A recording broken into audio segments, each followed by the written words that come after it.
The Africans did not define themselves by continent, but more by regions. Africa as a continent began to be defined by foreigners. In North Africa, the Romans had a province called Afrique.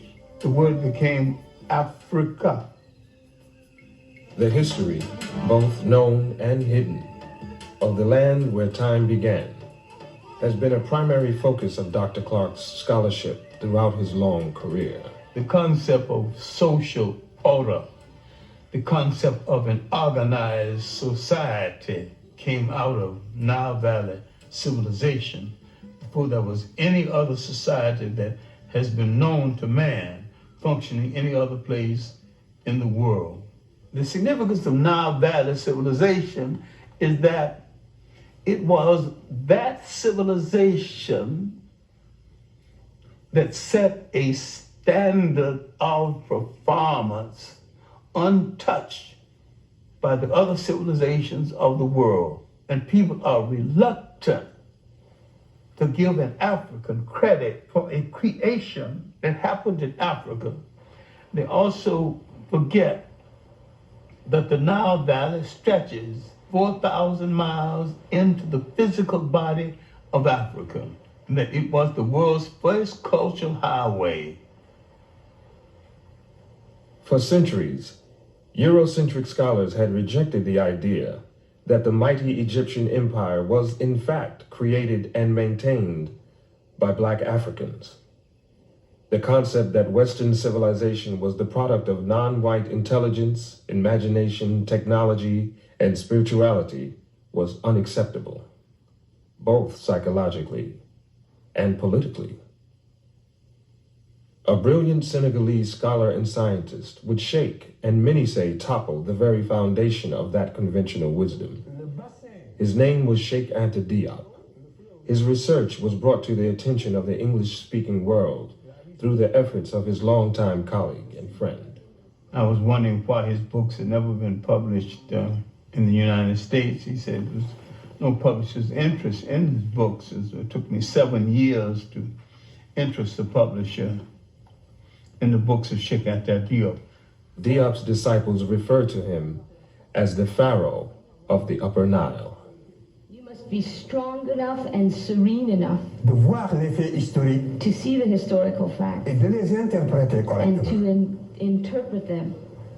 Nous pouvons tous être passionnés, We can all be impassioned, mais ce n'est pas de cette manière que nous résoudrons les problèmes complexes de l'humanité. but that is not how we will resolve the very complex Donc cette problems of domination humanity. dont nous souffrons, dont j'ai souffert moi-même, The domination that we suffer from, that I have suffered from notre myself, propre domination des autres races l'a précédé. our domination of other races preceded it. Donc l'Afrique a exercé un impérialisme continu pendant 4000 ans.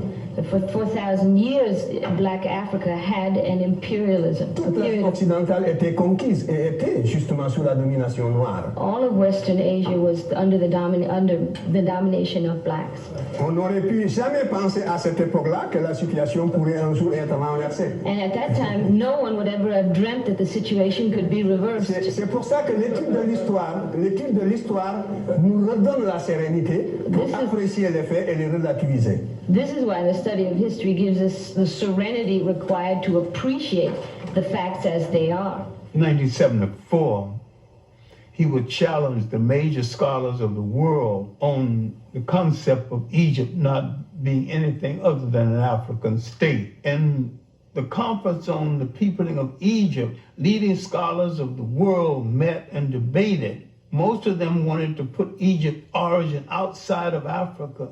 Cheikh Anta Diop and his protege, Theophile Obenga, placed Egypt within the context of Africa's totality. Cheikh Anta Diop was more than a historian, he's a scientist, he's a paleontologist, and he had proven that if he could get the pigment from some of the mummies, he could prove their African origins.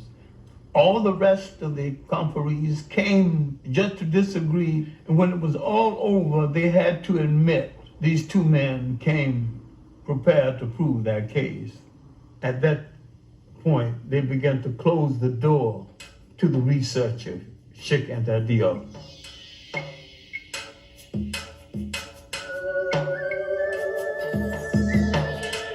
From the first dynasty to the invasion of Nile Valley, that was the first golden age. And from the third dynasty came the great multi-genius Imhotep, the real father of medicine, who lived 1,800 years before the Greek who's called the father of medicine. When we read the biography of the Greek, he says, I am a child of Imhotep. And from the 18th dynasty came the world's great social reformer and maybe one of the world's first deities, Akhenaten. He thought so much of life, he would not crush a flower. He outlawed warfare. Spirituality was a part of the total life of the people. Before the coming of the Europeans, the African was very religious. The step pyramid was originally built with a temple at the top where you can go up and pray.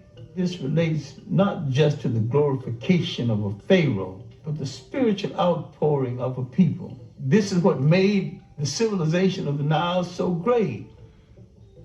At the same time that Egypt was in its 24th dynasty, Europe was just emerging from its pre-literate past. The first show of European intelligence was a book called The Odyssey and the Iliad. That's about 850 BC. Where is Egypt 850 BC? Egypt is old and tired and has gone through 24 dynasties. It is on the eve of its last great dynasty that will come from the pharaohs in the south. And the European has just written a book of folklore.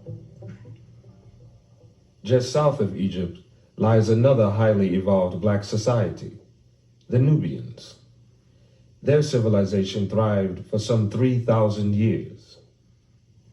I call the 25th dynasty the one dynasty from the south that moved up north and to tell their cousins, the Egyptians, how to rule a nation one more time. In the great show of history, this was Africa's last walk in the sun. It was a great and mighty walk. That walk had lasted 10,000 years. Now it's coming to an end. Europe is just being born. The very word Europe is not even being used.